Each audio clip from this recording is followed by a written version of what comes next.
Welcome to Living 4D with Paul Chek. Today's guest is metaphysical coach Rosanna Grace.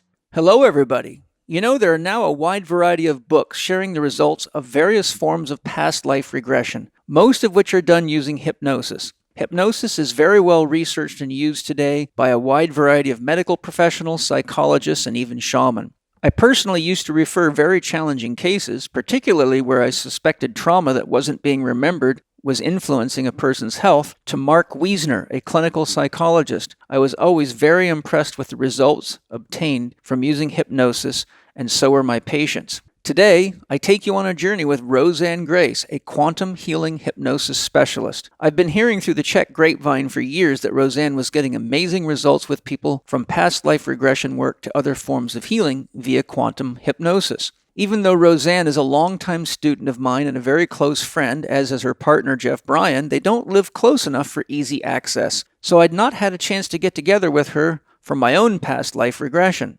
Around the year 2000, I hired a professional past life regressionist, and it was certainly enlightening to learn some of the things about myself that helped me better understand who I am and why I am so focused on my work in health and consciousness.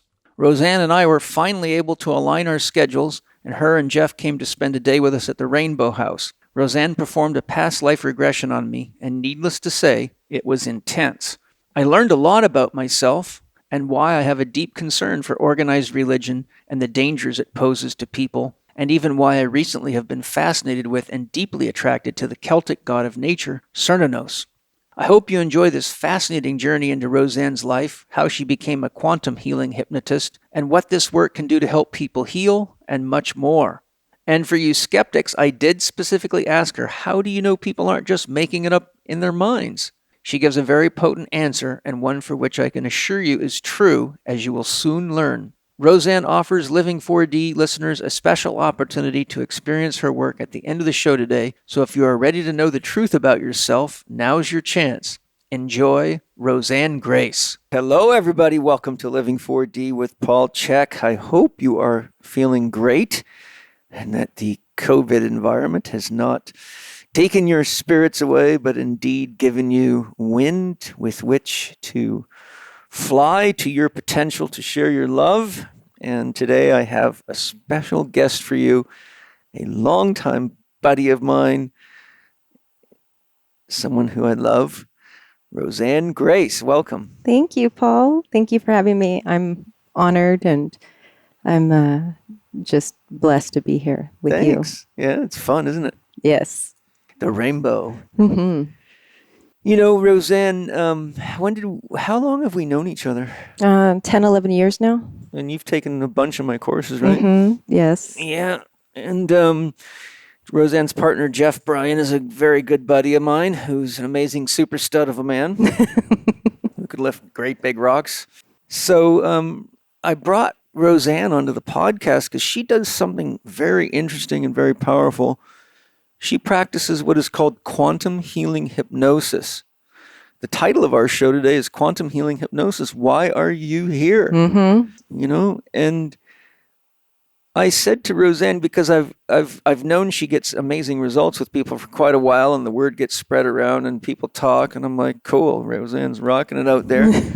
And I said, you know, I've done past life regression work before, and I thought, well, I'd really like to ask some more questions because it's been like, 20 years since I did a regression. Yeah. And so I said, well, let's do it and then talk about it on the podcast or just talk about what you do. But I wanted to have the experience so that when I'm talking to you guys, I can say, I know what quantum healing hypnosis is and I know what it's about.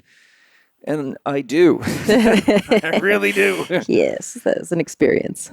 So we went back today into several of my past lives, mm-hmm. and found out the answers to some of my deepest questions, which was really quite profound, and things that were quite shocking to me, really. And excuse me while I have a puff of my nice herb. You all know that, right? Thank you, medicine spirits. I'm good, thank you. You're good. Okay, she's going to let me have it. That's good. That's nice of you. I love it. But yeah, one of the things that was really shocking for me was, I've always had this gut-wrenching concern about the dark side of Christianity. And I think anybody that's been around me very long knows that. Because I've seen a lot of pain created by not only Christianity, but most of the world religions. Certainly the Abrahamic religions, Islam, Judaism, and Christianity. I mean, coaching people for 37 years, the number of times I've tracked people's core issues back to self-judgment, pain, and things directly related to religious programming is unbelievably shocking, which is something that began arising in my work probably 20 years ago. And so I started studying and looking, and it was all right there in front of me. But in the regression, I asked what was the question? Was it my most recent past life or the one? You wanted an insight into the most recent past lives and significant players, and how I ask, your divine self or source consciousness is the most appropriate. So they already dictated the session before, yes, Paul had his questions, which was great, but they showed him what he needed to see right out the gate. And that was Yeah, I couldn't remember if I was asking for my most recent past life or the one that was of most relevance to me to know, but I think I was asking, it felt like my most recent one. But I found out something quite wild. Now, some of you are going to think I'm crazy for telling you this, but that's okay. Great. Yes. Add to the group. Great minds are always met by violent opposition by mediocre minds, and I don't think I'm a mediocre mind, so I've met lots of opposition in my life. But I found very viscerally and quite intensely that I was a Knights Templar. And I was sick, deeply sick in my soul for all the things that I had to do for what was supposed to be the church, but was a handful of very wealthy, powerful, king-like human beings that were very intent on owning the world and at any cost. And so I had confided in my best buddy, who was also a Knights Templar, knowing how dangerous it would be to tell him, but I couldn't keep the pain in, and I was actually asking him for help to leave the Knights Templars and to help awaken people to the truth of what was really happening to them with things like the Crusades and all the related activities of the day at that time. And he had the pain of both agreeing with me, but also knowing what would happen if anybody found out. Yeah. And so you made a pact. Yeah. So unfortunately, due to the circumstances of the way the organization's set up, once I told him, if anybody found out at any time that I had told him and he hadn't told the leader of our order, then they would have killed him. And if anybody else found out, they would kill them. So it's sort of they clean their loose strings up very quickly. And so we were out on what seemed like an ordinary mission. You thought. I thought, and all of a sudden we came to like a opening near a crossroads where four roads met, but just past one was a place where carriages used to pull over and let people off. And then they all got off their horses and surrounded me, and each of them drew their swords and put them right to my neck. So there's about 16 men with their swords at my neck, highly trained killers. And then the leader of the group announced that they knew what I had told my friend, and he nodded his head yes and said he was sorry, but it was either him or me. Because he said he'd seen it before, and he knew it eventually, as soon as I started doing what I said I was going to do, they would know that somebody knew. Yeah. So they ultimatumed me. They gave me a choice the choice they gave me was they were willing to all risk their lives for me if I would agree to never ever speak of it again and to do my duty as a Knights Templar as effectively as I'd always done it. Yeah. And I said, I can't do it. They said, then you have to die. How do you want to die? In other words, which way would you like us to kill you was the offer. And that was out of respect and camaraderie, I remember asking. Yeah. So I said something to them that triggered one of them quite badly. I said, if you continue to do what you're doing, you're not a real warrior. Yeah. You're fighting for an unjust cause. You're slaughtering, killing, and maiming women, children, men, helpless people, and you're stealing everything they own because you get paid a lot of money and because you're in love with the prestige of being the most elite warriors there are in that day. And one of them didn't like me. No. And so he said, I'm going to do it. And he pulled his sword and drove it right through just below my diaphragmatic arch, right through my solar plexus, and right out the back of me, right through my ribs, and I bled to death. And then the rest of it is a long story, but it was pretty friggin' profound. And I got to see the whole afterlife process and the choices and yeah. And we were going for how long? We did lots of different questions. Yeah,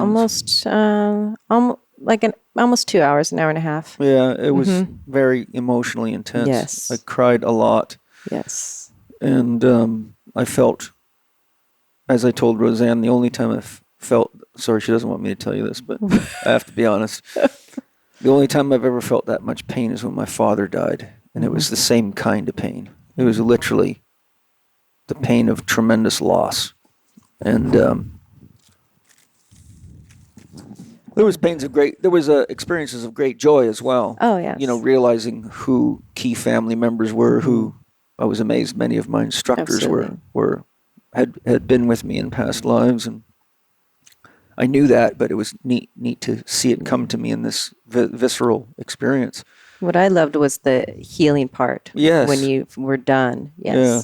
And I want you to share, the story and pain. It was, everyone's level of experience is different, and not everybody is so viscerally inclined as you are. I mean, you embody that, and you can go into those deep places. And so I also mentioned, you can witness something as an observer versus having to, tangibly be there and feel it firsthand.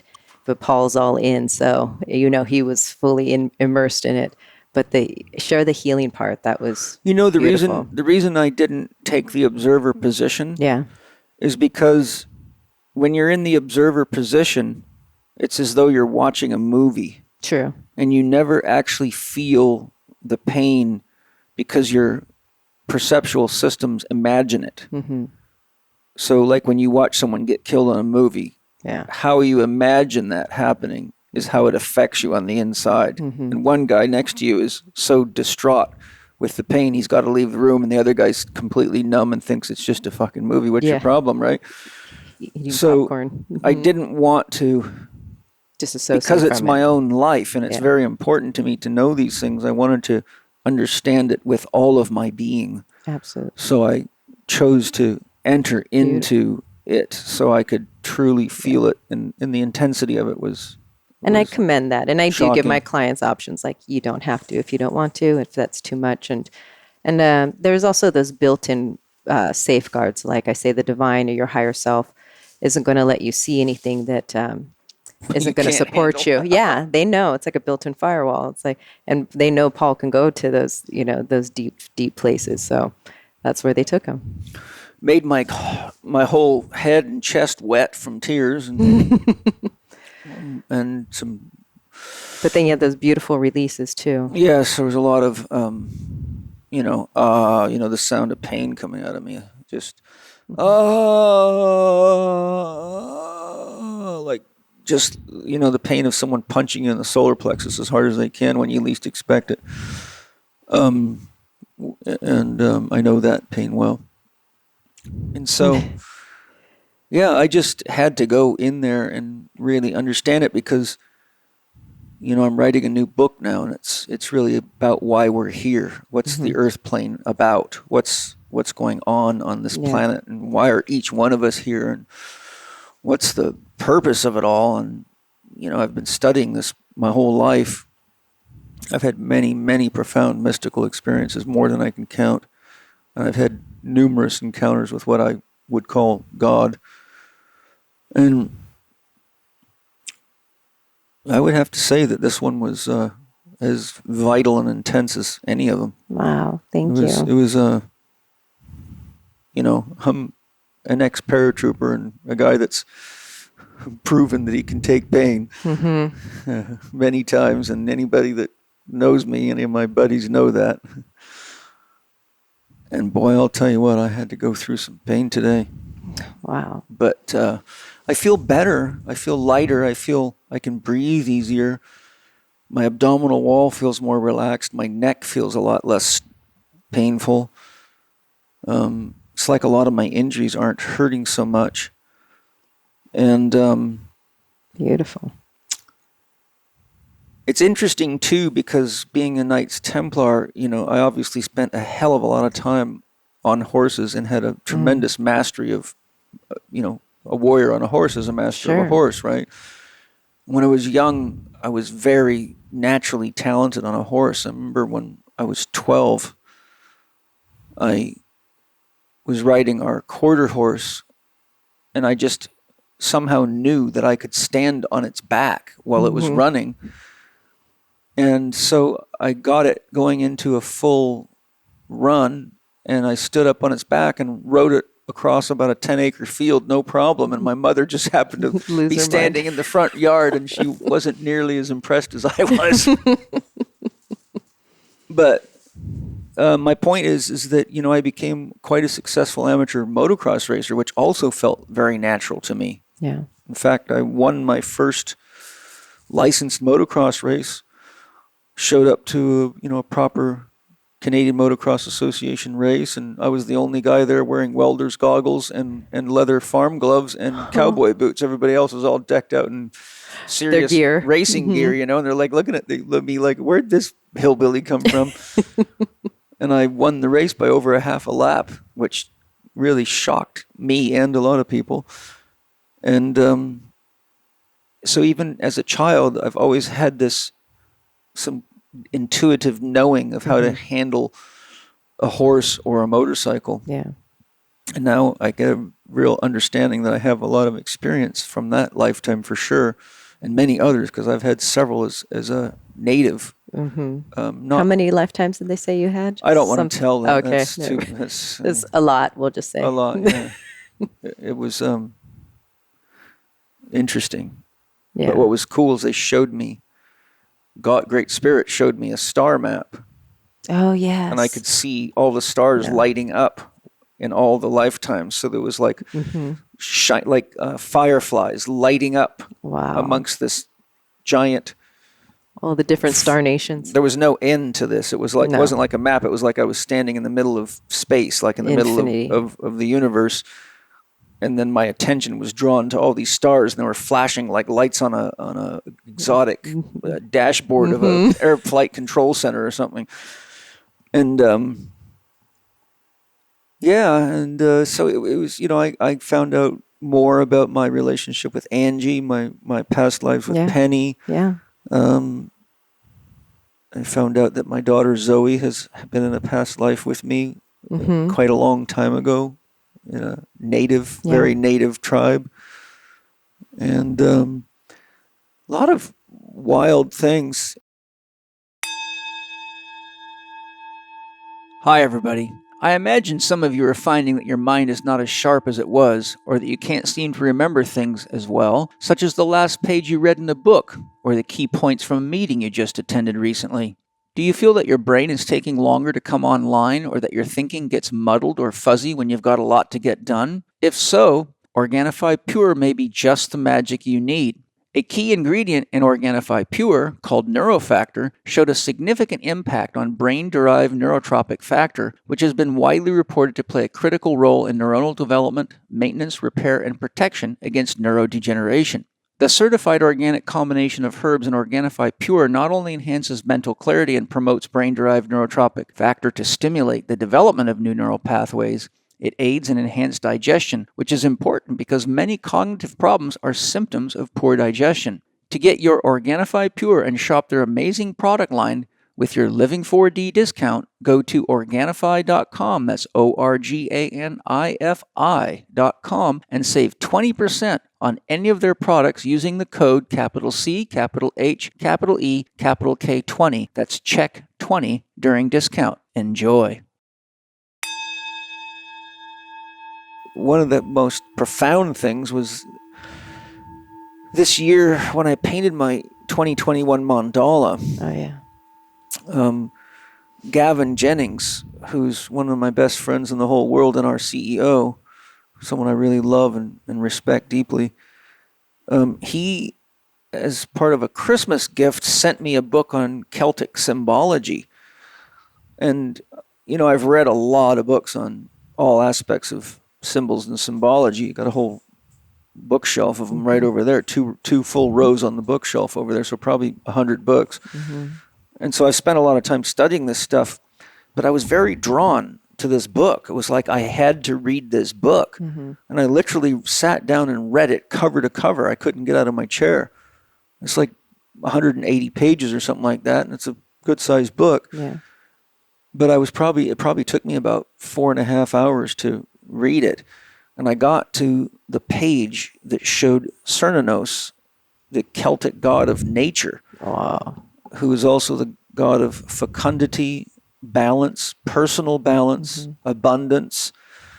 But his job is to maintain the balance of nature. Mm-hmm. And if you haven't ever seen him, it's really amazing. Look him up on Google. Type in Cernunnos.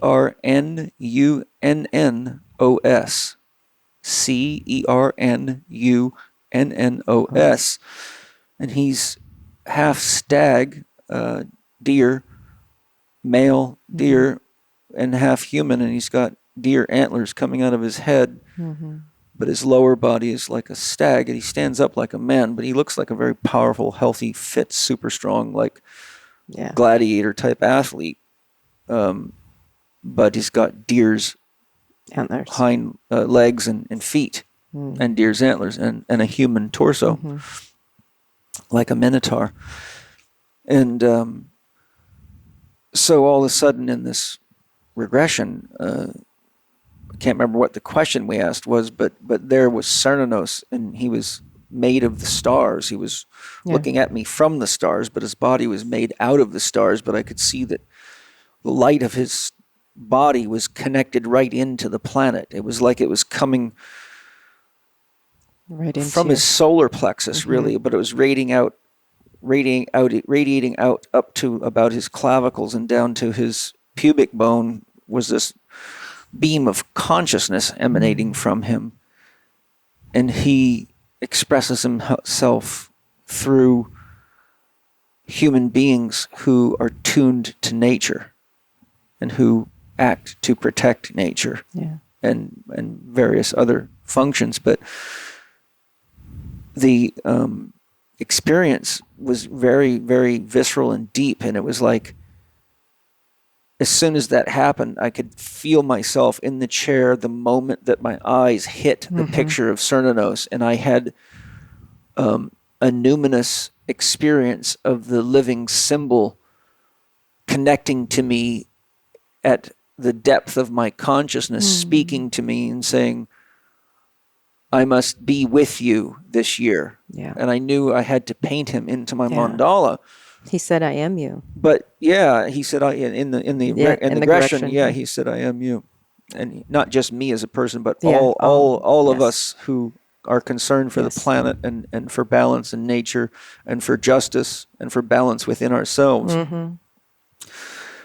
And he explained to me that one of the key reasons I am here is to write the book that I'm working on right now, and that he has come to me to give me the support to share the things that people need to know that are not common knowledge. Yeah. Help with more awakening too. Yeah. And so it was a very wild experience. It's definitely unique. Definitely. Penny said earlier, you'll never have a regression like the one you have with Paul. And I'm like, oh, I guarantee once we were done. And yeah, it was absolutely off the charts. And like I said, Paul already knows how to go into those spaces really easily. So that cut down on, induction time and such. And also we have a relationship together, which we found out we had other relationships together too, by the way. Multiple past lives in marriage. Me as the woman, though. This is the first time I've ever found out that I was a woman in a past life. I always mistakenly thought, because I've always just loved being a man, and I look at all the stuff women have to deal with, whether it be men's attitudes or whether it be birthing, my God, the pain of birthing, the stress of being a mother, and the full-time job it is. Like I've got 3 kids, and I got a 1.5-year-old and one that's about to turn 5 and one that's 41. So I've seen it all. Yeah. And so... Yeah, seeing yourself as a woman was new. I've always told myself, I am never going to be a woman. I love that they showed you that right away. They are higher, more evolved spiritual beings than I, because they can take a lot more pain day in and day out. And I just do not get excited about that. And here I found out I've been a woman multiple times, and I was your wife. Yes, you were. I usually go into that space with you, and so I just closed my eyes briefly, and I saw at least 3. Yeah. And not all from this planet. Yeah, and no, there was not all several, in human form. I think 5 times I was shown. Five times, and in different star systems, which was really wild. Yeah. But in places that felt very much like Earth, in the general vibe, at least 3 of them I sensed were very, very similar to the life we have here, and with human beings too. I found, that was the other thing, I found that the human form is really vast in the universe. It's not replicated a lot. Yeah, and it's interesting because in my studies of Alan Watts, which have been extensive, I've studied his entire collected works. He says something very unique. He says the universe is a peopling universe.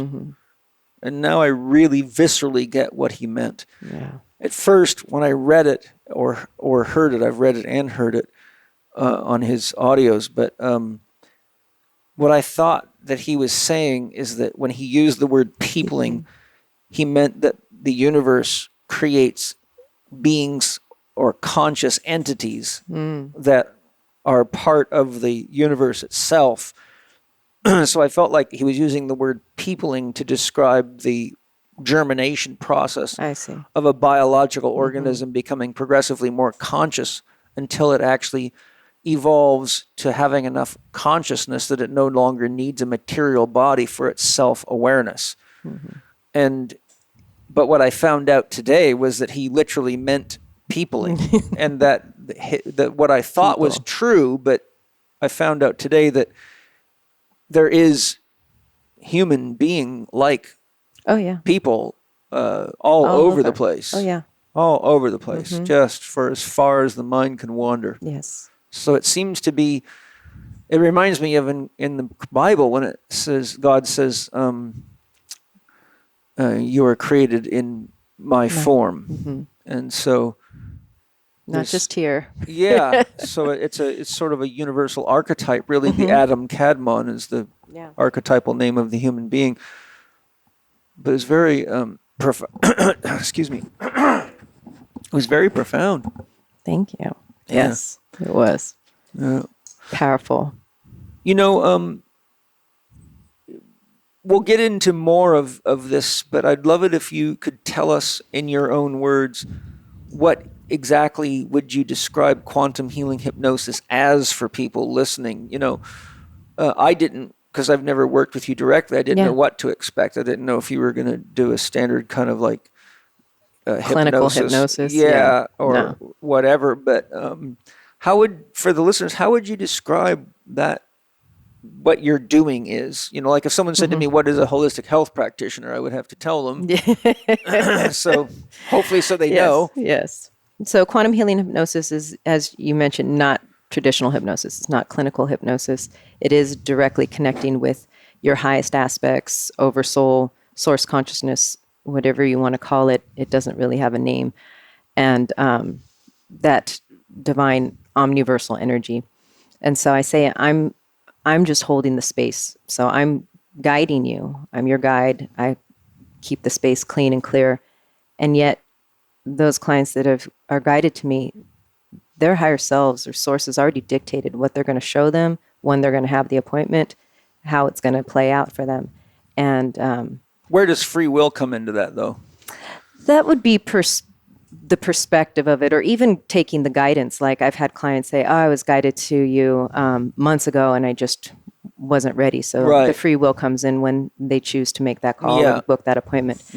And then perspective. And so Dolores Cannon was the one that originated this work. Oh, is that right? Yeah, many years amazing. ago. Wow. Yeah, so you know about Dolores and all I've seen, I think I have some books where either she's written or I have maybe a book by her, but in my studies I've come across her for sure. Oh, definitely, because she was trained. It's actually her husband was in the military, and he had learned how to regress people, and she picked it up. He was in an accident, never wanted to go back into it, but she was hooked. And so Source really gave her the induction that we did today in guiding you into that space. Not that you really have to give much guidance to Paul because he's already there. But well, I do have a daily practice of astral work and working with spirit guides and power animals, and I'm a remote viewer, so I've spent a lot of. He's very comfortable in that space. Yeah, I've spent a lot. I don't have the Western scientific materialist limitations. I mean, I began having out-of-body experiences that were wicked and mind-blowing when I was 12 years old. Wow. And so, and found out I didn't know the name remote viewing, but knew for sure I could remote view. Totally. And also knew that I wasn't my body. My body is a vehicle that I use, and it's something that I enjoy being in, and that's why I take care of it. Yeah. But I found that I could go anywhere, literally, that I could put my intention on. Yeah. And I could be there really as quick as I could hold my intention on it. I could go from here to the moon just by focusing on it and holding my will. So I just hold my willpower on the moon with the intention to be there, and then just relax. Yeah. And it's hard to really describe, but it's an allowance too. Yeah, I just the thing that I've learned from remote viewing is that consciousness is really all there is. And that the illusion of individuality and the world and the universe are a virtual reality that consciousness creates with such virtual intensity. Oh, very visceral. Yes, that you very real. You can't distinguish. You can actually distinguish it when you have experiences of higher states. Correct. Then it becomes easier. When you come back here, you actually realize this is much more the sleepy realm than a lot of the higher states. Like, absolutely. Many times in my remote viewing experiences, there's a greater density and intensity of sensation, things like smell, sight, touch, hearing. In this realm, those would be called my voyances, the extrasensory perceptions. But when I come back into this realm, things are definitely duller, slower, more subdued. Definitely slower. Yeah. When you're in those realms, everything's instant. Point being is you wouldn't know the difference until you'd had those experiences. And Correct. You have the distinction. Too many of them to count. So it's a wild experience? I forgot what direction we were going in there. Oh, just getting back to Dolores Cannon's work. And, Yes.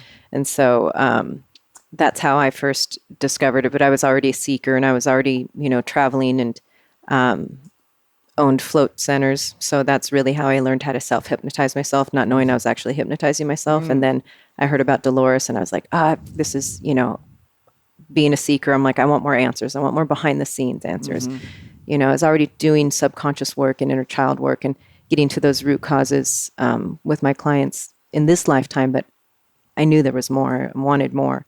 And she came to me in dreams. I was like, I got to work with this woman. I didn't even know she was dead.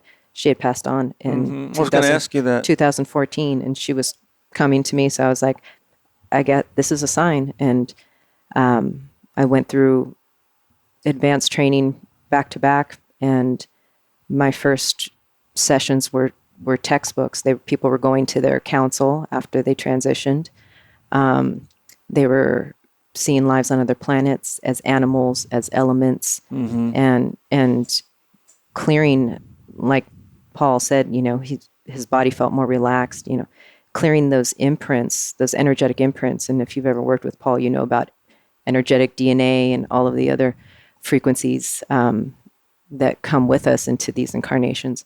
And so it's clearing on so many levels. And that's what I loved about it. You could have, healing transpire at the mental, emotional, or the energetic bodies or subtle bodies. And it is obviously all connected. So it affects this embodiment here and now. But what I also, going back doing this for several years now, but I've also been told or been shown by sources, it's affecting all consciousness and all creation, not just you, this embodiment today, not just this version of Paul in those lifetimes as well, but all consciousness, because there is no separation, as you said. Right, yeah.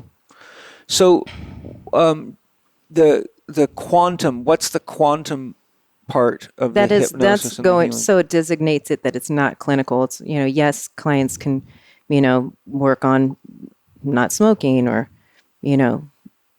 addictions and things like that. That usually gets cleared up in, at the soul level anyway. It's quantum because it is going, most of my clients that come to me want to know what their purpose is. Why do they choose to incarnate? So it's deeper than just, and yes, I have the 3D questions too, like, am I going to get married? Am I going to get that job? You can ask anything. Source, of course, yeah. like you, what did Source say when I asked to speak to Source? I'm listening. Like, yes. Like, sure, ask away. And so, and it also brings home certain elements like a theme or a lesson. That's what I was going to ask you. They won't show you anything that's not relevant to this incarnation now. There's, how many lifetimes have you had? That would be overwhelming for your human. They'll show you what's relevant to this incarnation now. If it's karmic that needs to be cleared, a contract, a theme, a lesson. I did damage to my brother in this lifetime, and I'm, we reincarnated together as, husband and wife, and this time to work it out. There's always some kind of relevance. Otherwise, they wouldn't bother showing you. Hi, everybody. I'm sure you've all heard of the benefits of bone broth, but I bet you don't know about bone broth protein powder. I found an awesome bone broth protein powder with Paleo Valley, and I asked Autumn Smith if she'd explain why hers is so good from Paleo Valley. Well, like you said, collagen is basically the fountain of youth, and most of us are not getting enough of it in our diet because maybe we don't have time to simmer bones on a regular basis. And so we created our powder to make getting the benefits of collagen for your joint health, for your gut health, for your mental health really, really simple. And we sourced it from 100% grass-fed and grass-finished bones. So it is a beef bone broth protein powder that you can literally put in everything. It's tasteless. I add it to my son's smoothies. I put it into his desserts. You can even put it in soup and get all the benefits of collagen without all of the time and energy and investment. So all you have to do to check it out is go to our website at paleovalley.com. That's PALEOVALLEY.com. And you can use the code CHEK15. That's lowercase CHEK 15 at checkout. And I hope your family loves it. I know you'll love it. Keep your body healthy. Keep your kids healthy. And let's make the world a better place with Paleo Valley. Enjoy.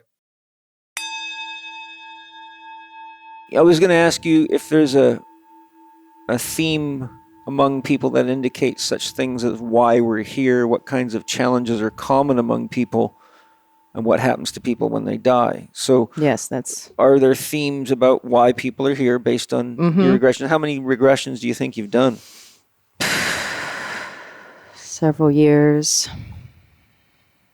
Probably about like 1,000 or so. So that's enough to see patterns. Oh, yeah, definitely. Number one question, like I said, everyone, why did I choose to incarnate? Did I actually ask? Was I told? Was this a punishment? Like, there's a lot of those variations. People want to know purpose. The ego wants purpose for being here. And so that would be by far the number one question. I don't think that question has not been asked by one client. What's the pattern? What's the most common response? Common would be the light. A lot of my clients are light workers or already awakened men and women.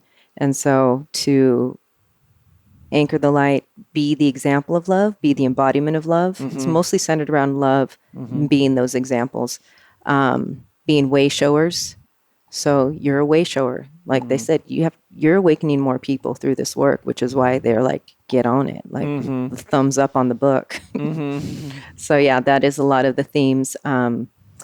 They also, so they could complete whatever that cycle was. So like you saw, you're a woman in that life. Yes, you're a warrior in this life. You're a pacifist in this life. Like you have to have the balance. I had one client that, adultery. I'm an active pacifist. Yeah, active pacifist. But like, so she had experienced adultery in this life and got to see the reverse roles and how it affected the family in that lifetime, this lifetime, and current situation. And they said it was necessary. You couldn't be complete unless you knew all aspects of it, which meant you had to be the cheater, you had to be the one cheated on, the victim, the perpetrator, all of it. So yeah, this is a big, this is a completion cycle. And a lot of the other theme would be, this was the most important time to incarnate on this planet, so you chose to be here now. Okay. What's the most common theme that you see happening when people die as far as the experience they're having? Oh, freedom, like, oh, I was ready. Like a lot of bliss, a lot of freedom. Some sadness because they still have those attachments to family, yes, or an obligation, like I didn't finish my life's work or my goal. But once they come from that higher perspective, they can look back and see the lesson or the purpose of that life with clarity and neutrality. And so it's, again, always refers back to why they chose the players, the souls that play the roles in their families, their loved ones, their business, their lives in this incarnation now, because that's usually why that particular lifetime or those scenes were shown to them in the first place. I'm going to ask a question that I wrote down because I know there's a lot of left-brainers that, think right about now that both me and you are loopy and we probably had LSD for breakfast or something. No, just breakfast. Yeah. Just eggs. So I did smoke some tobacco and some herbs to kind of set me in the soften the borders between dimensions a little bit, and use some of Dr. Nick's excellent third eye essential oil and a drop of Diviner's Eye, both of which Beautiful. are very good for dimensional travel. And so the question is, how can you trust that the information that you're accessing through hypnosis isn't just people's imagination or fragments of things like movies they've seen or books or stories they've read, etc.? In other words, totally. Things presenting themselves as factual, yet they don't realize that they're making it up unconsciously. No, that's a great question, because even when I was going through this work as a student, of course, I had to go through regressions. That was the very first thing I said. Oh, I'm just making this up. And then when I became a practitioner and other, clients, am I just making this up? This is one thing that Paul obviously experienced. You cannot make emotion up in trance. Like, you are in that space. I had this huge, 6'4" beast of a guy, and he was scared of something, and then came out of it. And he's like, well, I don't know. I think I might have made that up. I said, okay, so if I described what you described in that scene, I brought it here in front of you right now, would that scare you? And he's like, no. I said, that's how you know you weren't making it up. That's how you know you were in trance, because he had a visceral response. You cannot make up that joy or that pain or that sadness or that fear. And then I would never do that anyhow. I mean, what I experienced, in all fairness, was so painful. Yes, you wouldn't be making that up. I wouldn't. No. If I was an actor and I had to play that role too frequently, it would make me very sick from the depth of the pain and the emotion. Because you're really connecting with it, and that's it's more than connecting it. That's what I'm saying. You can't make that up. You're there. I'm in it. Yeah, you're in it. It's as real gets. And so, and that particular kind came back, and because the second half I call in source or your higher aspects, and you basically become your own channel, which I love because it's, that higher wisdom, your truth coming through you, and I record it for you, so you have your session. And that particular client came back like 3 weeks later, and I asked Source, because he went right into trance, and I asked Source, what happened on the first one? They said he was afraid. So his ego tried to deny it. Yeah. And so they gave him what he needed, and it was great. They're always amazing. I told Paul, I never know where they're going to take you, because it's not up to me. Again, I'm just the guide holding that space to get you there. And I played detective, and that was one thing that I realized by working with other regressionists, and I saw, there's great practitioners and there's not so great practitioners. And I would ask my soul, like, why did you bring me here? They're like, because it's when it's your turn, you're not going to make these mistakes. Because as a practitioner, you want to get as much information for your client. And sometimes source is kind of like you heard God today, kind of ambivalent. And so that's what that was.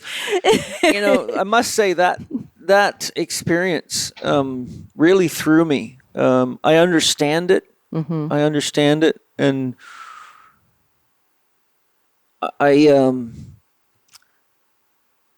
don't know. I don't really have good words to describe the emotion that went through me. Maybe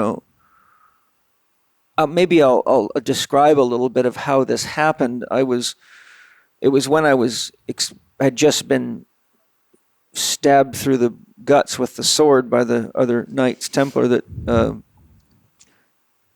was happy to do the duty of getting rid of me. And then as I was bleeding to death, I could feel the life draining out of me.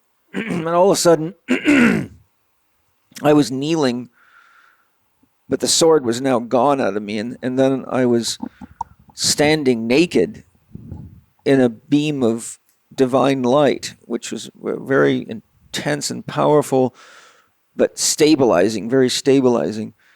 And a man that looked like Socrates or a Greek philosopher, maybe Hippocrates or a person like that, came to me through the light, and he was holding a very exotic-looking book, like a handmade book, but it was very unusual. There was like tassels coming off of it, and there was light coming off of them, like gold, vibrant gold light. It was like some kind of a book of records or book of wisdom or something. And he was reading to me out of it, and he was telling me, it was kind of like a prayer of release, that I could let go of the world now, and I could go up in the light. But simultaneously, there was a huge rainbow that emerged from right at my feet and went up back into the world. That was and so your choice. He was telling me, you have a choice. You can either go back to what he called home. You can go back home, or you can go back into the world. But he said, to go home, you have to let go of the world. And I said, how can I let go of the world? How can I let go of all this? I just died for what I believed in, and I can't just turn around and leave all those people behind. That was the whole point. Yeah. That was what I was trying to protect.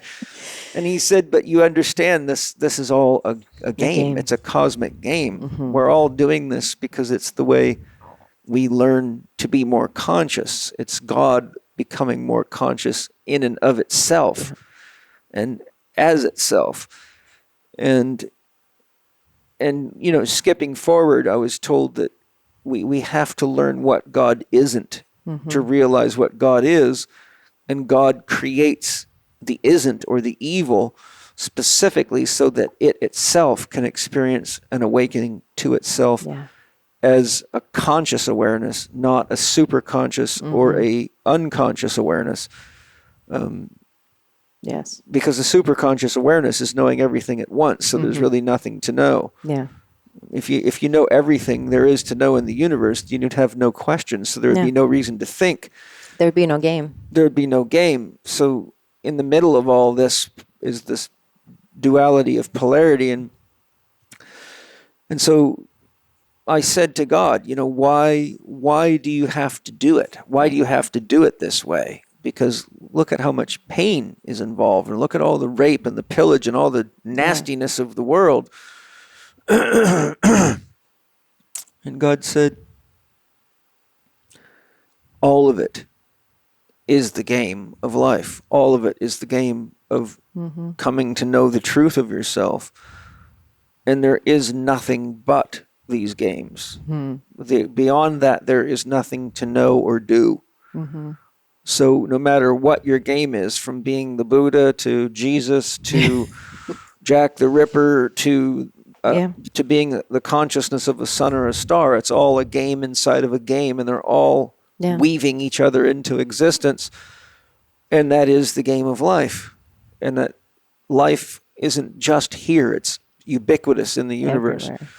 And so,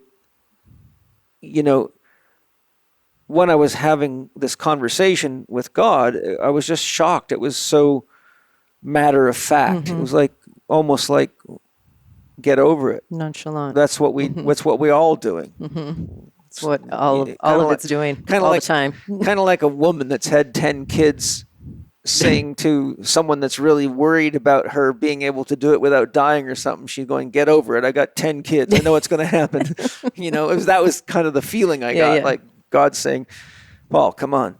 You know what's going on. You've done this thousands of times. Yeah. It's not new to you. Why are you so attached to this game, But I realized, too, that it was part of the healing process, because the game is the only game. It's the real game. It is the game. It is life itself. It is Maya in the Hindu consciousness.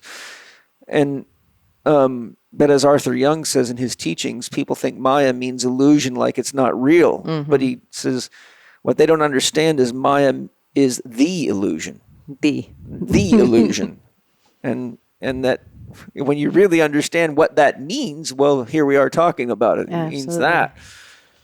But, I guess just sort of the child in me, or the person that wants God to be this kind of motherly, loving, amazingly cuddly.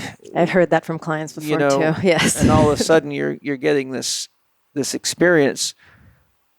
But the love is the process. The love is the willingness to enter the game. The love is the sacrifice. The love is the self-realization. It's all love. Yeah. So and I tell people all the time, everybody wants unconditional love, but you really haven't got a clue what it means to be unconditional love. And there was the unconditional of it. Yeah. Right? Yeah. I'm having an emotional response to the negative aspects of the game, but God's saying, hey, like you said, God says yes. Love says yes. Yeah. And so God's saying, hey, that's why you entered the game. That's the paradox. Yeah. And, I remember I said to God, why do you keep doing this? And God looked at me, or not looked at me, but the feeling was like, actually when God had appeared to me, I was surrounded by fire. Yeah. I was in a womb made of fire, and it was really a very profound experience, but the fire was speaking to me. That pure consciousness. Yeah. And the fire was really something, I think, only so I could know that I was talking to an entity of some kind. Otherwise, it would have been like empty space talking. Sure. But I did feel the presence of the divine. And so I said to God, why do you keep doing this? And God's response after a little pause was, why do you?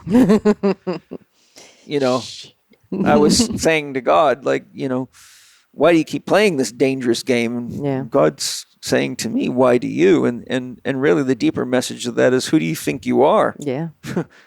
You're talking to me, but you're forgetting who me is. Yes. Or you couldn't be here. Exactly. So it was really a sort of a, it was like a very unexpected matter of factness. This is what we do. Yeah. This is what we all do. From the microorganisms to the aliens. We're all playing a game.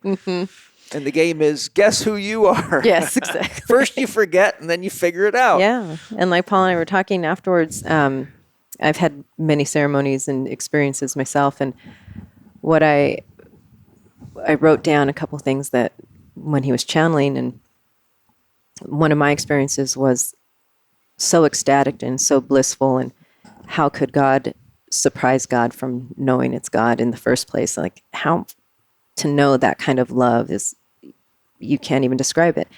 And just that ecstasy. And what was described was to know that sacrifice. It was the other end of that. Yes. Profound love was this profound pain that equally serves. And this is why, to keep that balance, or to again, it's still across the board, to know itself as itself. Yes. And as I haven't told a lot of things just because I don't want too many people to get all tripped out and freaked out, but there was a lot of sacrifice in my regression. It was intense, especially experiencing Cernunnos. It was emotional. Yeah. Very, very, very visceral and very sort of the depth of the love of the sacrifice was really more what I expected from God, but Cernunnos is that function in God, But it really also is just another amazing experience of the power of myth. Cernunnos is a mythological being. Yeah. But people in our culture... Or is he? Well, he is. People in our culture really don't understand what a myth is. They really think a myth means a lie. Like a story. Yes, but a myth is the story that is telling itself, and that is God living. And a myth is really an explanation for the unexplainable. One of my favorite definitions of a myth is something that never happened but is happening all the time, and that's God. Yeah. God is telling a story to itself that it's living. It's all the actors and all the characters and all the places. It is all of it. It is the actor. It is the stage. It is the psyche. It is all that is. And when I experienced the presence of Cernunnos, I would really say it's more of the gods of myth are more of a force of consciousness. They're, I'm trying to think of a good analogy, but, it's like where you have everything has a function, in general, like a chair has a function. Consonants and vowels and verbs and nouns, they all have functions. And the closest I could come in analogy is that mythical gods are verbs. They are what make the story move. They're what breathes us. They're what's looking through our eyes and living through us. And they organize the play in a structure that makes meaning out of the experience. Yeah. It has to make sense to us or we'll deny it. And so it was a very good experience for me, as deep and emotional as it was, because it really took me to a deeper level of understanding of mythology and mythological gods than I've ever had. And even though I've had a number of experiences, especially in plant medicine journeys, This one, I think probably particularly because I wasn't on any medicine,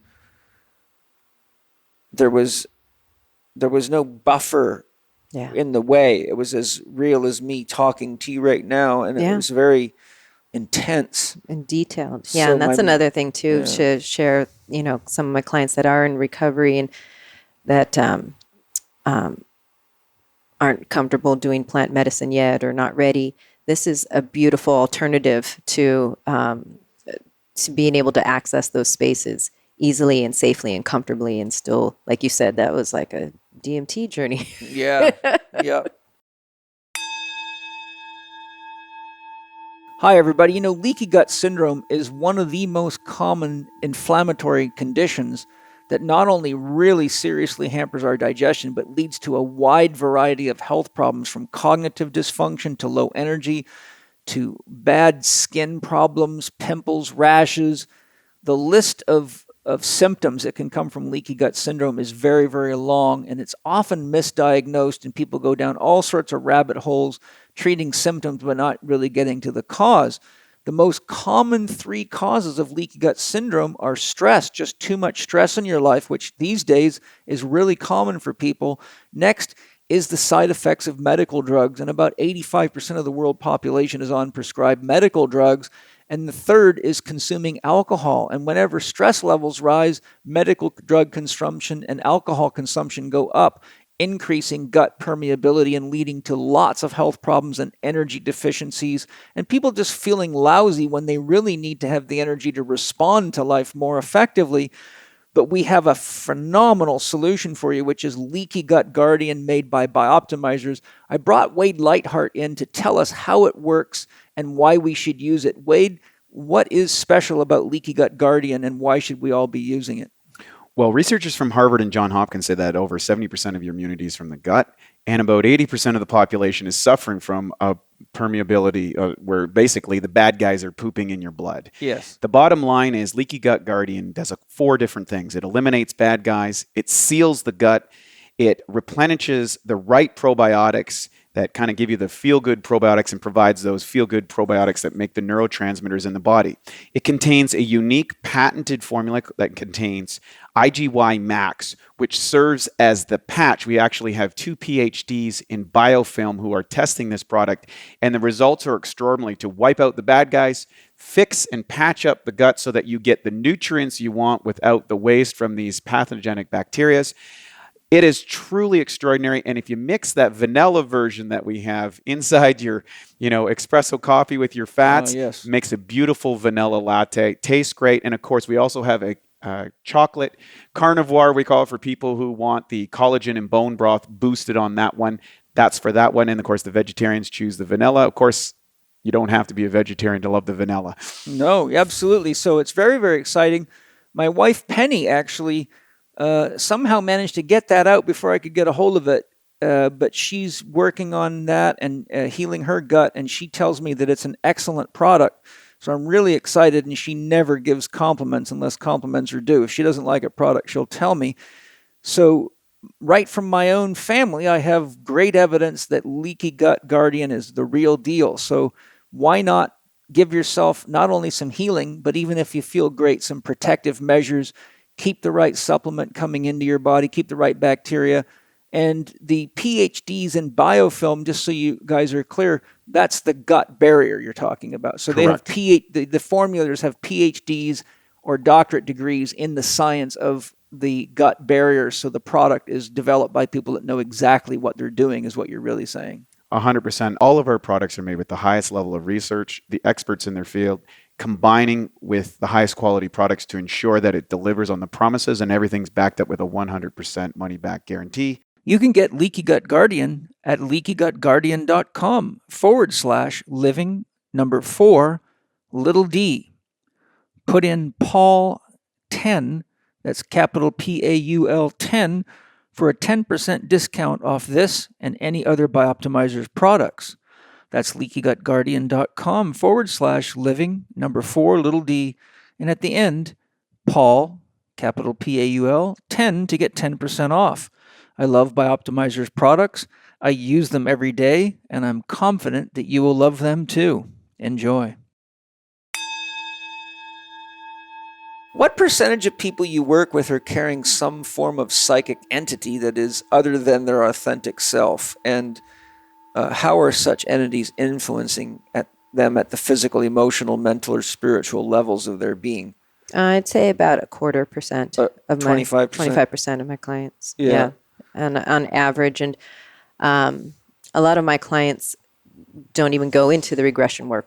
I specialize in inner child work and removing entities, attachments, cords, hooks, implants, trackers, tracers. There's devices, and there's different levels of entities. Some are, sometimes it's something simple like a lost soul. Sometimes it's heavier duty or, bigger attachments. And like you and I were talking about, I share this with my clients. The dark knows you as well as the light knows you. And you being a light worker, the dark can attach to or influence, we'll say, people that are living in a lower vibration lifestyle anyway. That's easy pickings. Go to any bar, club, whatever.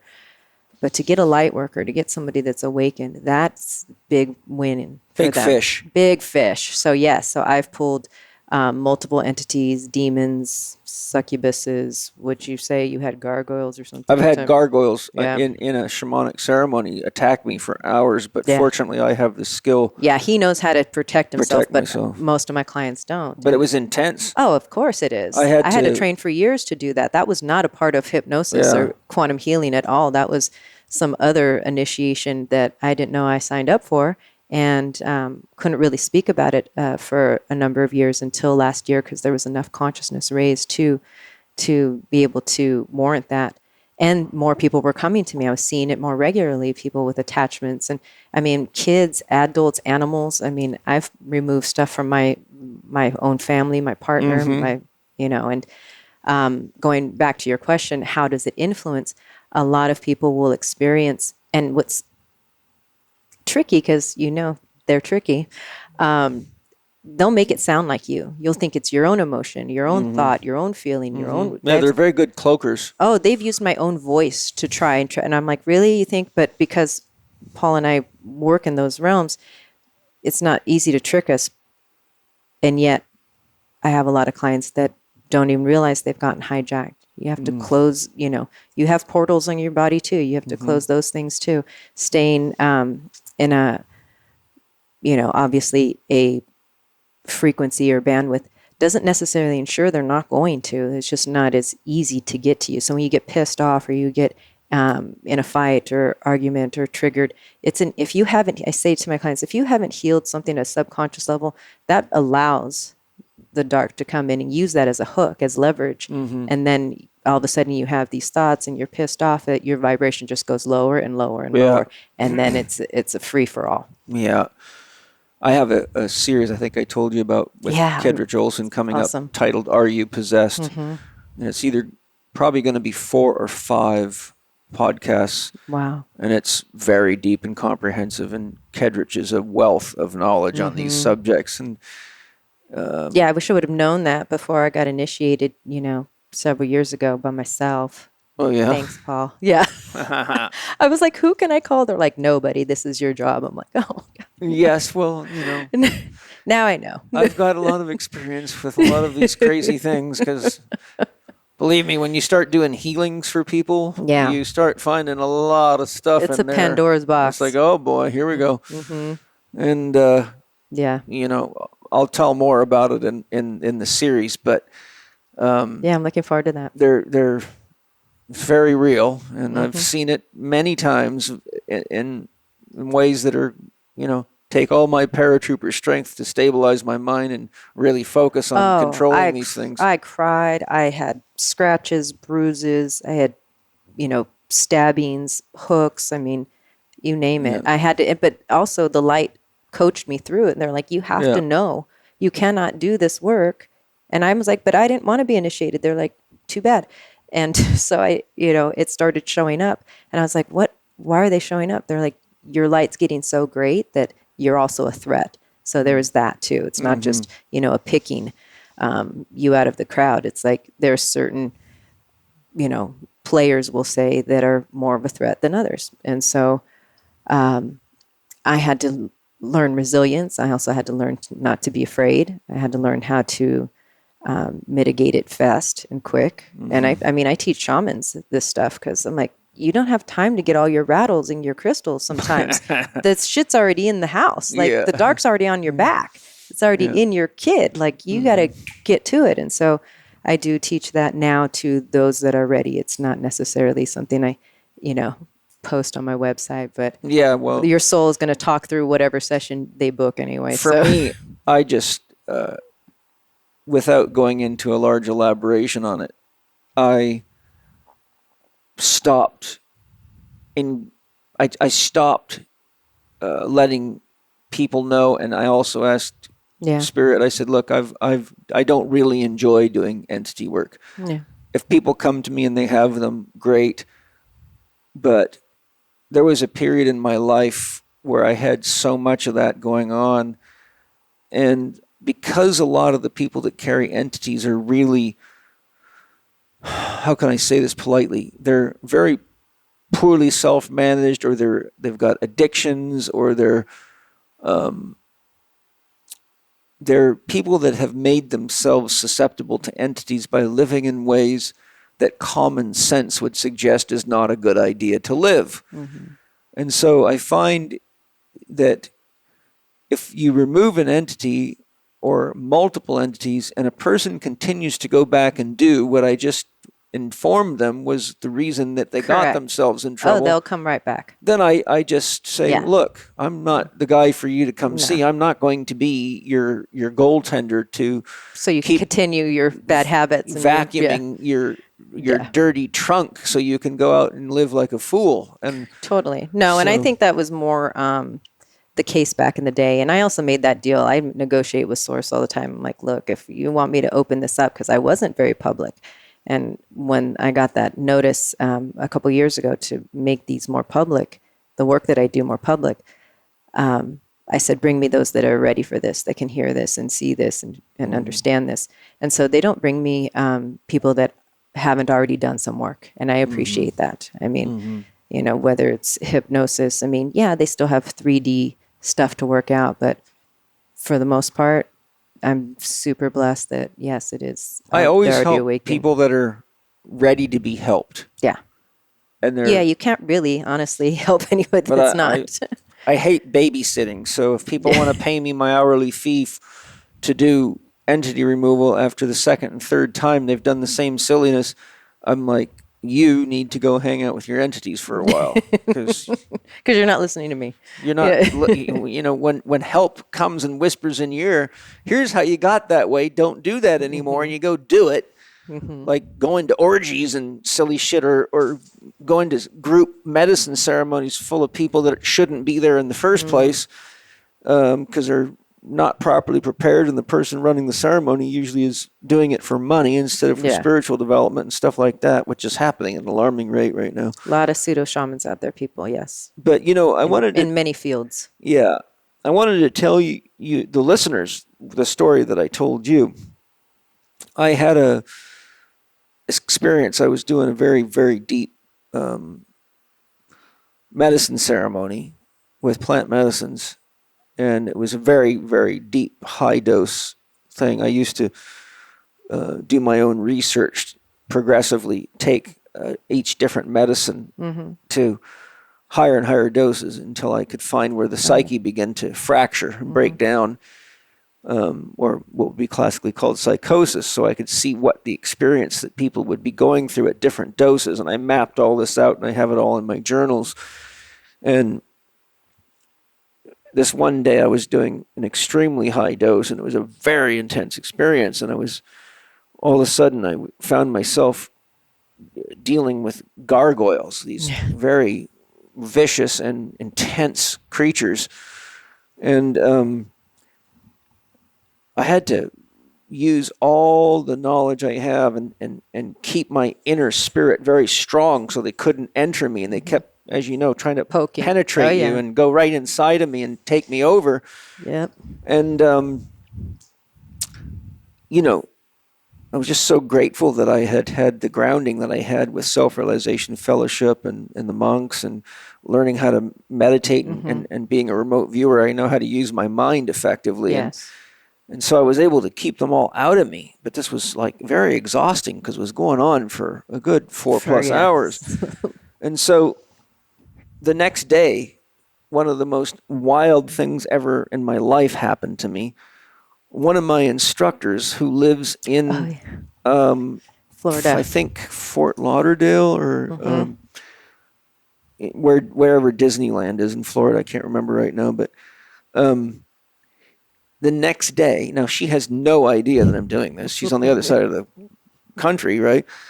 And I get a phone call from her, and she goes, "You know, Paul, this might sound a little strange, but I really feel I should follow through with this." She said, "You know, my house cleaner is I think she said Mexican lady, but she's really quite a witch, and she came to me this morning when she came to clean my house, and she said something very unusual that I really want you to know." She said, she came up to me and said, "You know the man that you study with?" And she said, and my instructor Ashley said, "Do you mean Paul Chek?" She said, "Yes, your teacher."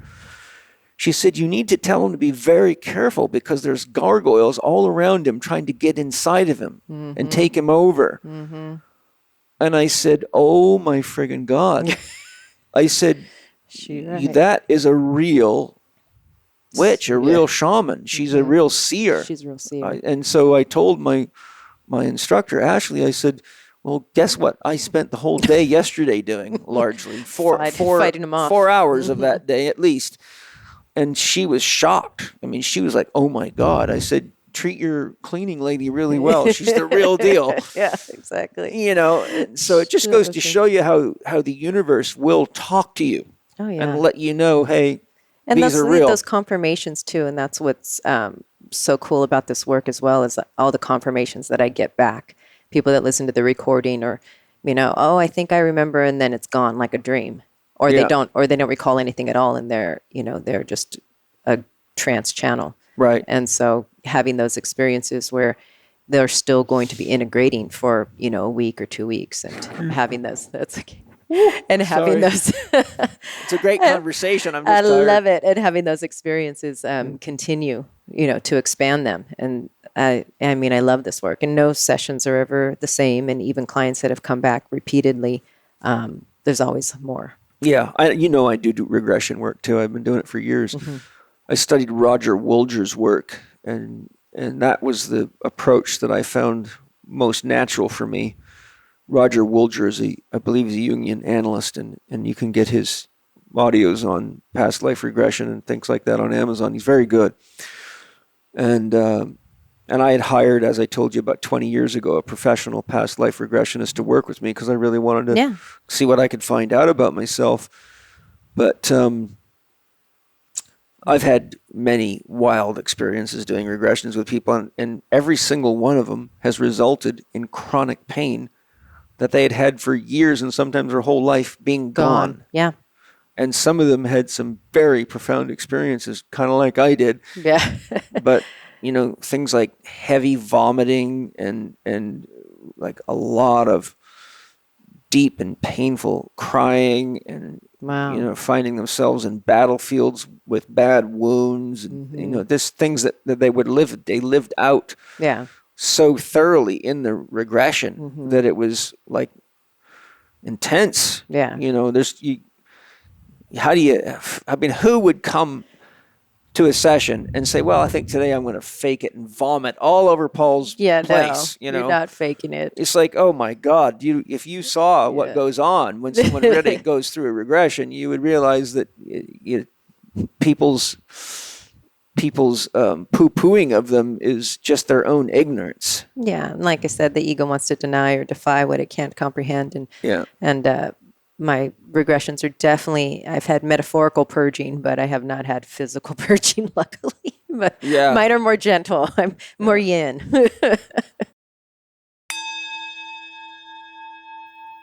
Glutathione is an extremely powerful antioxidant. I don't know if any of you have ever noticed on my YouTube videos from a couple of years ago, I had a spot forming just below my left eye, which was the result of me doing so much research on herbs. And Angie, who is a nutritionist, said, you should try some glutathione. Maybe you need more antioxidant support.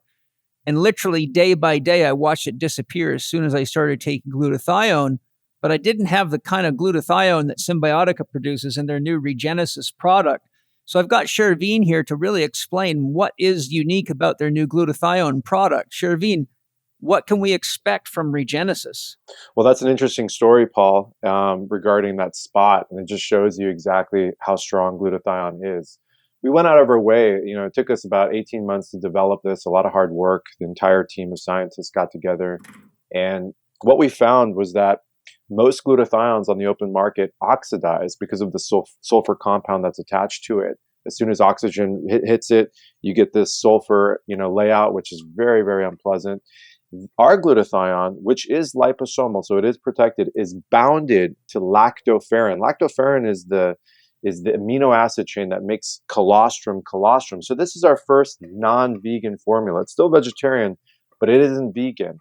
Along with that, we have CoQ10, PQQ, which is pyrroloquinolone, which is a good brain nootropic, and Lactobacillus rhamnosus, a human strain probiotic.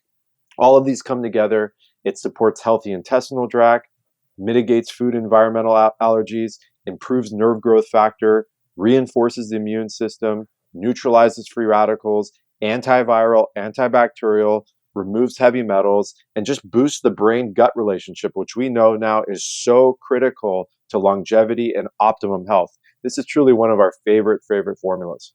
Also, unlike a lot of supplements, it tastes very, very good. I was super impressed when I tried it. Yeah, we find that to be very important. And again, we don't use anything artificial. Everything is organic. They're all extracts, and there's zero sugar in any of our products. Awesome. So head on over to cymbiotika.com. That's symbiotica.com. And on checkout, use your code capital C, capital H, capital E, capital K, 15 to get your 15% discount on Regenesis and any of the other amazing products at Symbiotica. Enjoy. And if you have spots on your skin, you might just get rid of them with this amazing product.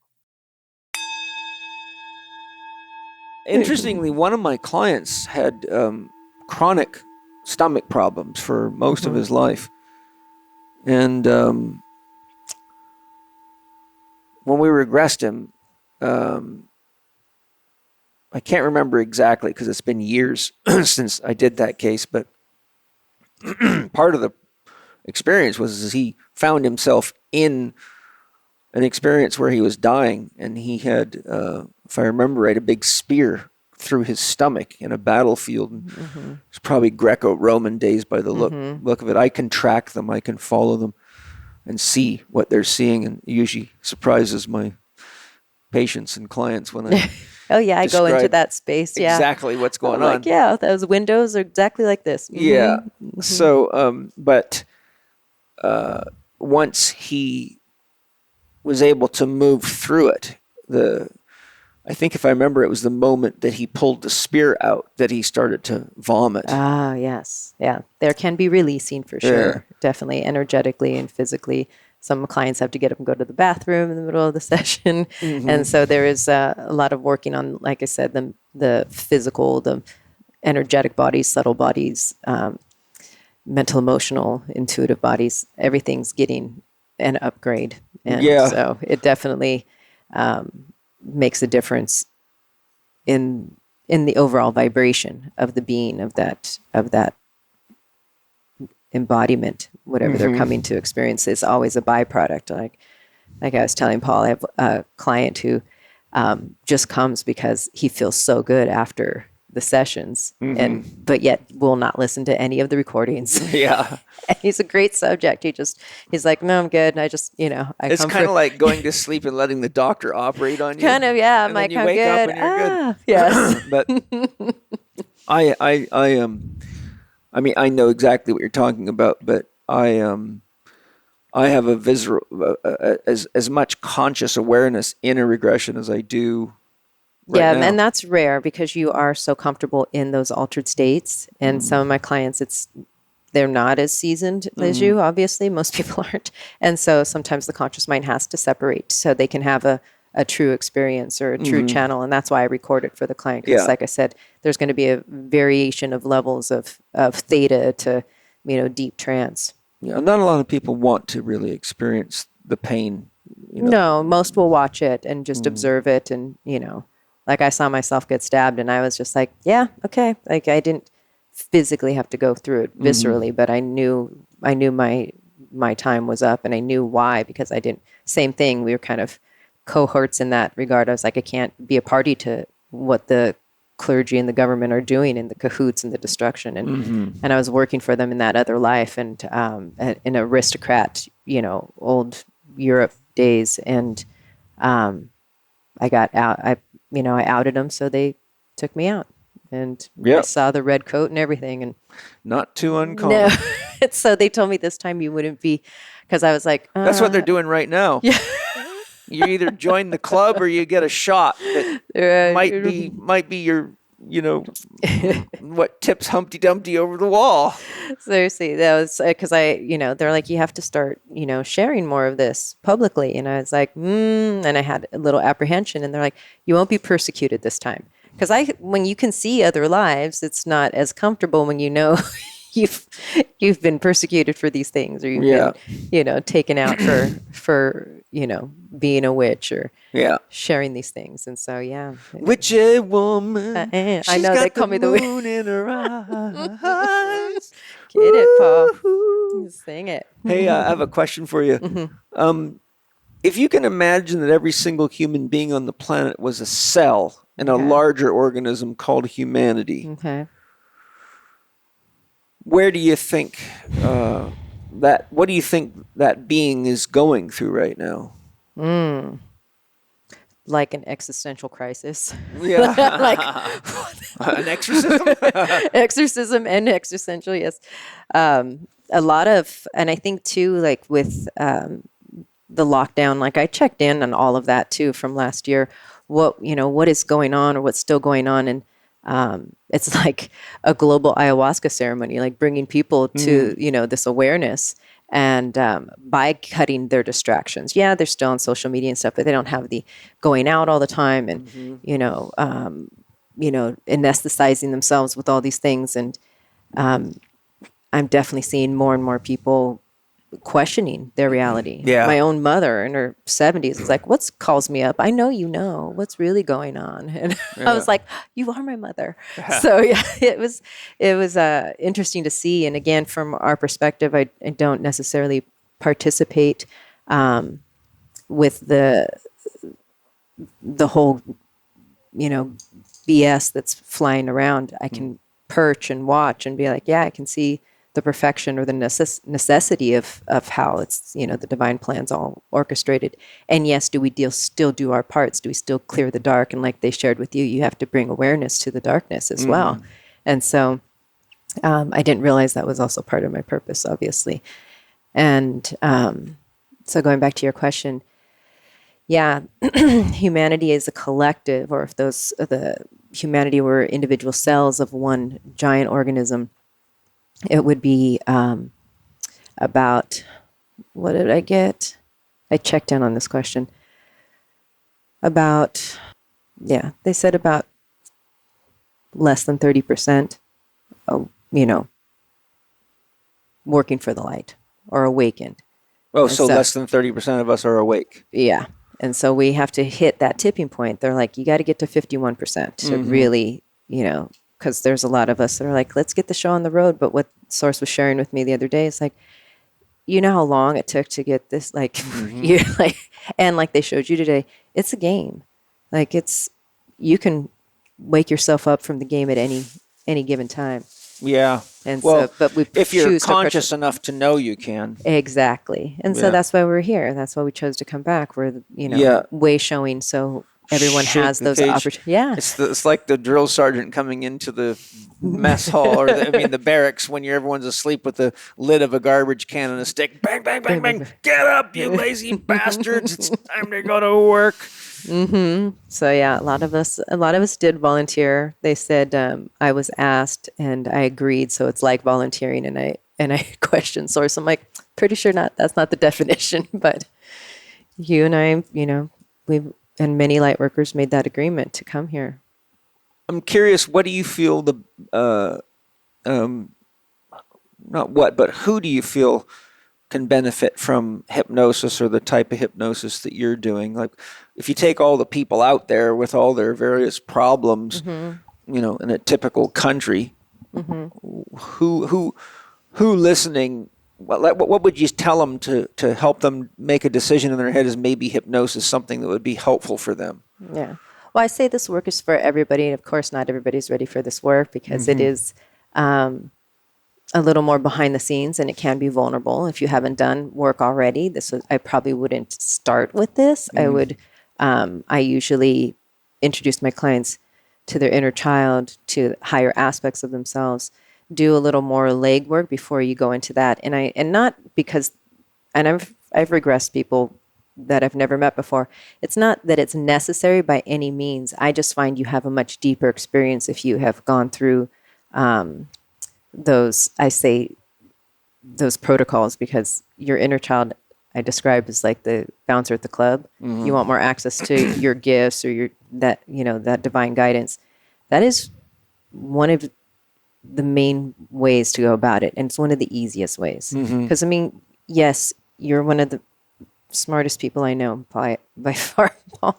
But when we speak about like subconscious or superconscious or the unconscious, that's still sources like Rosanne, that's too abstract for people. But everybody has an inner child. That's your avenue. That's where you go. And so I found over this work, and it wasn't taught with quantum healing. I was doing inner child work years before that, but I do incorporate them together. And sometimes clients aren't have disassociated from those parts of themselves or their inner child so long that I actually have to use hypnosis to introduce them to their inner child. And it's safer for them and it's more comfortable because they're already relaxed in that space. So really when clients come to me, I'm listening to their inner child, their oversoul, source, and customize those sessions. Because some people need a quick hypnosis. Some people need, 2 hours.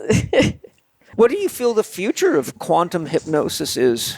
Well, I think it's already, it's evolved so much already just in, the several years that I've been doing it. Because back in the day, it was, it's scripted and you don't stray from these inductions. And, my connection and I can only speak for myself, but I do know other practitioners that are incorporating it with, light therapy or aromatherapy or, acupuncture. And so, there's no real, I don't feel like there's those stringent rules anymore. If source is guiding you at that time, and you do light language, great. And so I feel like it's ever evolving because we're ever evolving. So if source is like, you're going to remove an entity right now, I'm like, oh, that was definitely not something they trained because they didn't believe that those things existed. And I'm like, when I am seeing them and they're showing up at my house or at my clients, you have to deal with it. Yeah, well, people who have never encountered one Yeah. probably don't know they have a 1 or 2 or 5 or 6 hanging around. I've seen people with a number of them. Yeah. I think 13 was the highest I removed from one person. I've had people so full of them, I had to send them to people that were more skilled than me. I'm just like, you need somebody with more magic up their sleeve than I got. Unfortunately, I do know people like that. So I know one woman in particular, that's all she does is she specializes in it. Well, she's a psychologist and she does do other things, but I would guess from my knowledge and experience of working with her that a good number of the people that seek her out. Yeah, that's a big part of my work. Absolutely. Yeah. And like I said, I don't go publicly advertising that, but absolutely. Until now. Yes. Until now. Get ready. Yeah, it's not fun, but I've had those emergency calls. I had 2 last week, and And you have full days and you're tired and you just want to, have your tea and, You know have what a I bag, do? go to I sleep. learned this the hard way. I'll teach you a trick. Turn I off your say, phone. how long have you been feeling this way? And they say, oh, it's been getting worse and worse for about a year. I go, good, it'll make it till Monday or when you can get an appointment with me. And in the meantime, here's some things to do. Because I used to give all my heart and soul to all of this. And then after a while, I realized, No, there's healthy limits and boundaries, especially with the work that we do. Absolutely. Yeah, because if you burn yourself out, you make yourself a nice target. And I'm not interested in that. Oh, heck no. No, you've got to take care of you first. Absolutely. Yeah. But yeah, there's been a couple emergencies. And when like especially, a past client that you've worked with already, and you know that they're in it and it sucks. And I know what it feels like. And you're like, and I know I can do it quickly. I was like, all right. But yeah, I definitely am strong with healthy limits and boundaries. So it's like, yes, you set that appointment. And and also I found a lot of people with entities are very needy people. And well, I want to make note on that too. Like I said, light workers are targets because they're a threat. So yes, there are different categories of how these things come in. Some of my light worker clients, those entities will attach to their loved ones, those closest to them, to trigger them and use them as leverage against them. And so I've cleared off my partner many times, and I, on the flip side, the paradox is, some of my clients, they're going through their own training. I was like, you're going to have to learn what this feels like and what it looks like, because you are one of those people that are going to be doing this too. And so, yes, that's so there's initiations aspect as well. So I just check in with whatever's going on with their soul so I can get a clear read for them, for sure. I actually had an experience of picking up an entity myself. It's the only time I've ever had when I've had lots of them try to get into me. But I was doing some work with a very sick lady in Toronto. And she was very depressed and a lot of judgment and pain and just a very dark case. And someone who really didn't want to live anymore, but I think was trying to stay alive because her son didn't want her to die. And he was who brought her to me. And I happened to be doing research on healing with microdosing. And the thing that people don't realize is when you have any number of plant medicines in you, they open your chakras. That's why you feel so connected when you're on it. Sure. And so I didn't think to check in. I just thought this was an older woman who needed some help, and I was helping my buddy's mother, right? And so I wanted to really do a good job for her, so I thought I'm going to use a little helper spirit here to open me up and enhance my inner vision. Oh, yeah. There you go. So yeah, I don't do that. after I finished working on her, I felt completely and utterly drained and depressed. Yeah. And I was like, what in the world is going on? But let me show you how great spirit works for you if your intentions are right. There's only one place I know of in this whole area in Toronto where there's organic food. And it's this little tiny cafe with a bar, no tables, like 3 people can sit at the bar, and it's mostly takeout orders. And she's a little Chinese woman, and I've been going to Toronto to lecture at CanFit Pro. I lectured there 19 years consecutively. This was about year 13. So this was back in the day. Yeah, and I was walking till I needed to get lunch between that appointment and the next one.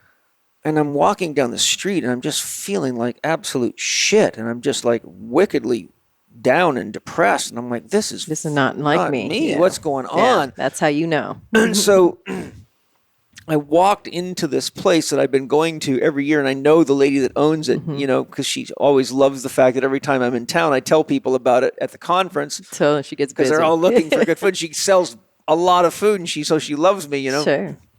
So I walked in, and I was fortunate enough there was nobody in there. It was like, by that time, it was about 2:30 in the afternoon, so people had eaten their lunch and gone back to work, and she was kind of just cleaning up. And I walked in, and I hadn't even ordered. She came to the counter. She said, "Oh, Paul, how are you doing? What have you been up to?" And then all of a sudden she stops and she looks at me. She goes, "How are you feeling right now?"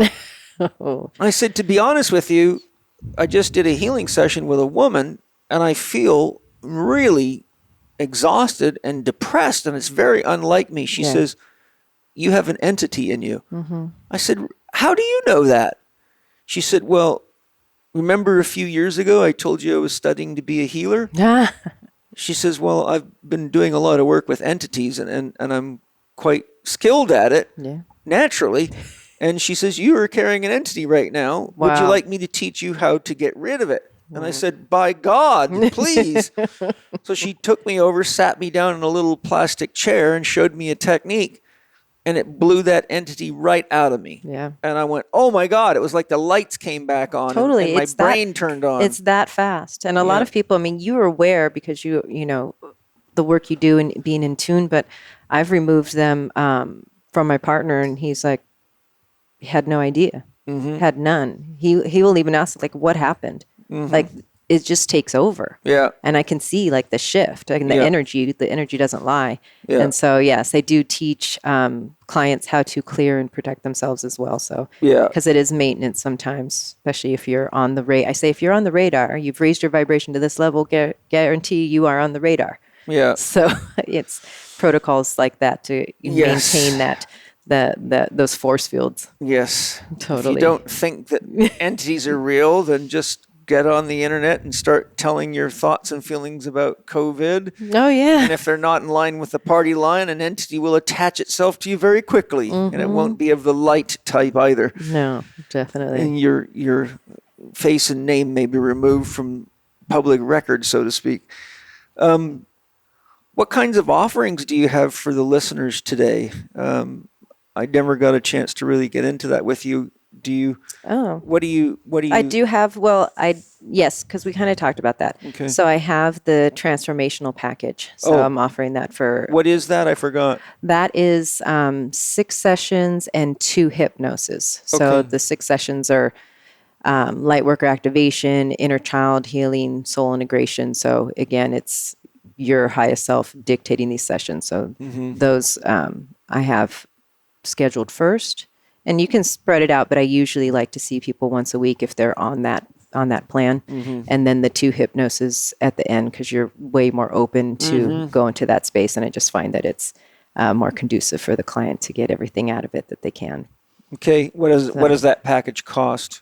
That one is $15.55. Is there any discount for the listeners? I can't Yes. remember. So so 10% for Paul listeners. All right. 10%. 10%.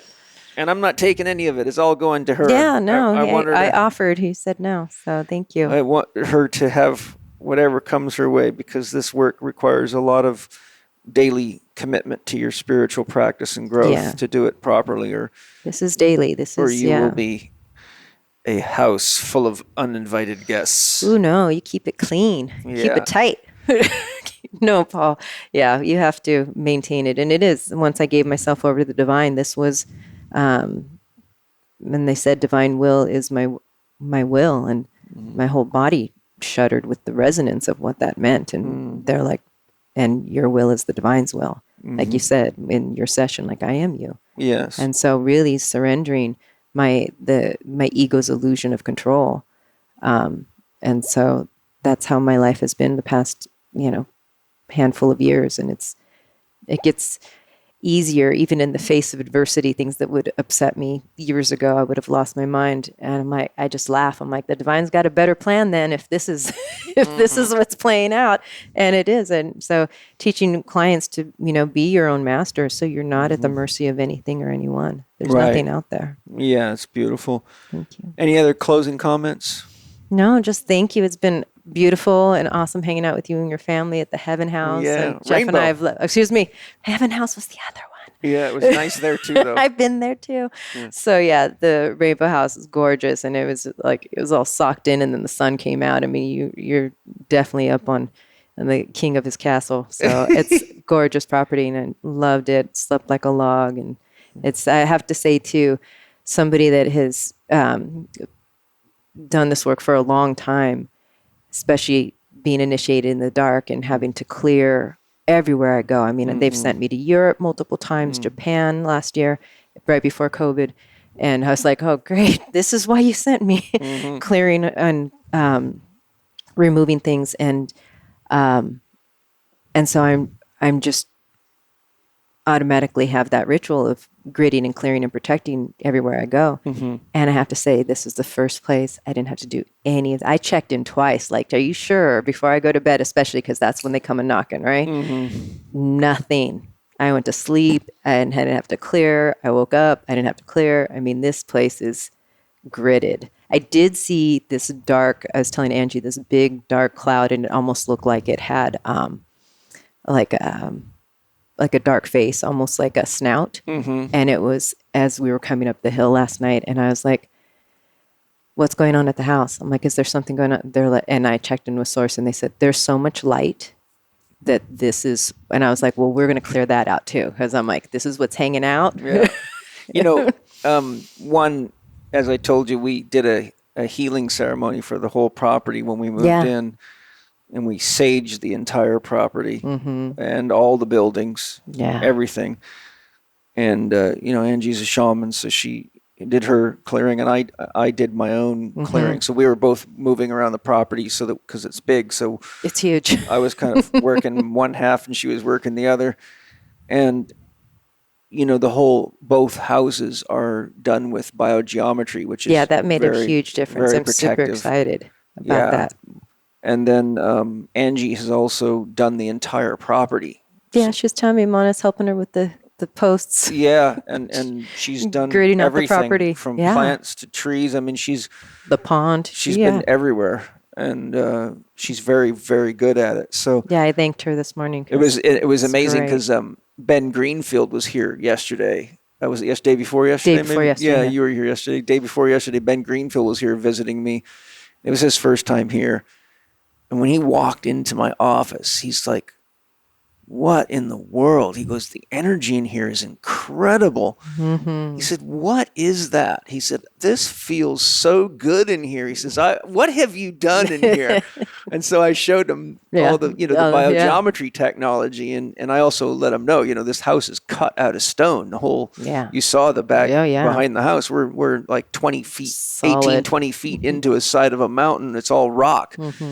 And it's also got terracotta tiles all through the house, and they're highly paramagnetic, so they produce a lot of life force energy. So the house is really, it's really in a solid, healthy place here, and there's a lot of beautiful life force energy in the environment, as you can see. They guided you here for a reason, absolutely.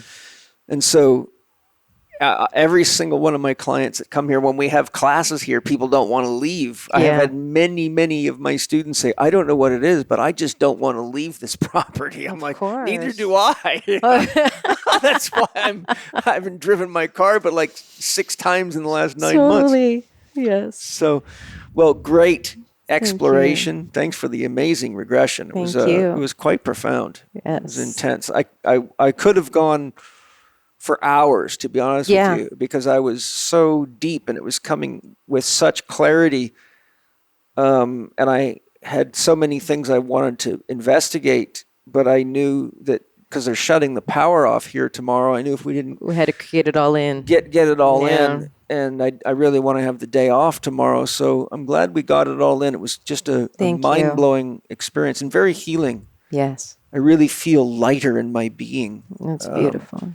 It was very interesting. The connection between the wound in the stomach from that sword and my pain in my neck from my neck injury. It released at the same time, you said. It was wild. It was felt like Angie had done biogeometry on me. Oh, thank you. So it's wild, like, how much, people don't realize that the psyche is a rainbow bridge that goes from pure consciousness to matter. And our soul exists at all those levels. All those levels. So when we're carrying these unresolved past life traumas, they're being imprinted into our physical bodies because they're contained within the domain of the soul or the psyche. And the soul has a memory of every experience it's ever had from its inception. I just call it an imprint because it's come with you. Yeah. You know, the gifts and the pain too. If you don't clear that up, then Yeah, it's kind of like a scratch on a record. It's it's not an easy imprinted. thing you can get out. Yeah. So it takes a skilled scratch remover Thank you. to. I've never been called that, but thanks. Yeah, well, if those of us that were around with vinyl records know that once they're scratched, that's it, That's baby. it, It's they're done. clickety click, and the better your stereo is, the worse it sounds. So I lots love of it. fun. Thank you. Thank you. It was an And, honor. You guys are out. Rosanne and Jeff just sold their beautiful property and Yeah, got we're being themselves a guided. nice van, and they're going to cruise around, look for their next new property, which I'm sure is going to be amazing. Our next holistic playground. And Yeah. so, you can follow me at rosanne.grace on Instagram, or my website is rosannegrace.com.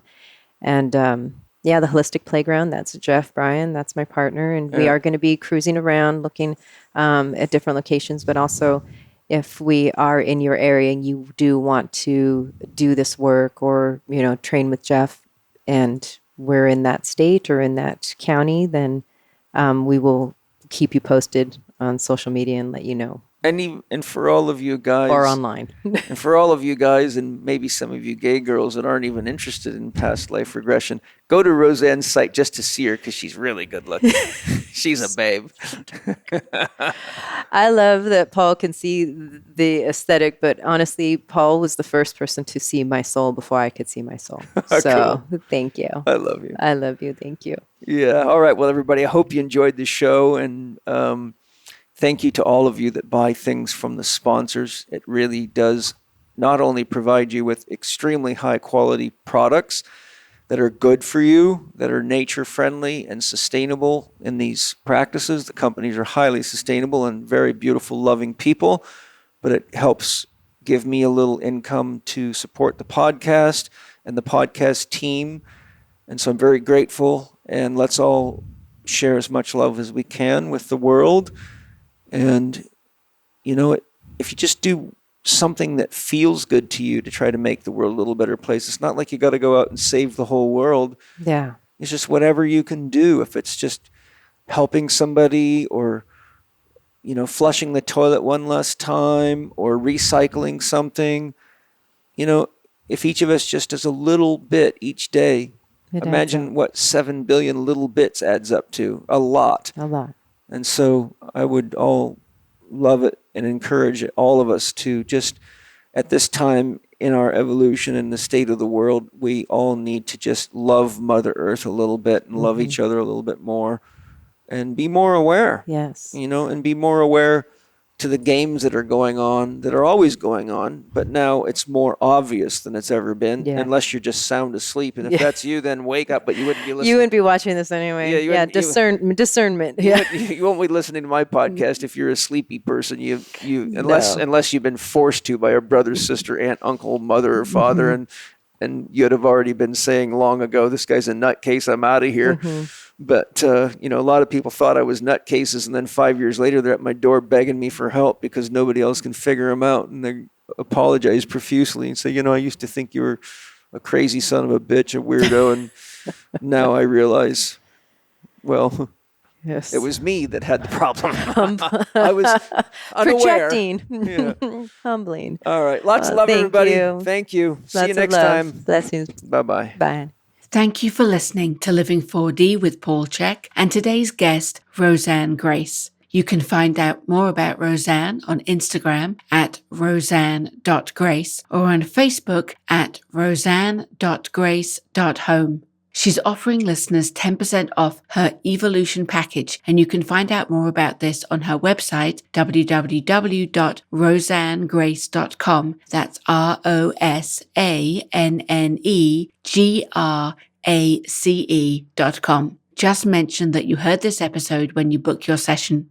Follow Paul on Instagram at paul.chek or on Twitter at paulchek. You can watch many of these interviews on his YouTube podcast channel, youtube.com/living4D with Paul Chek. We invite you to check out Paul's blog at paulcheksblog.com and the Chek Institute's new streaming media site, chekiva.com.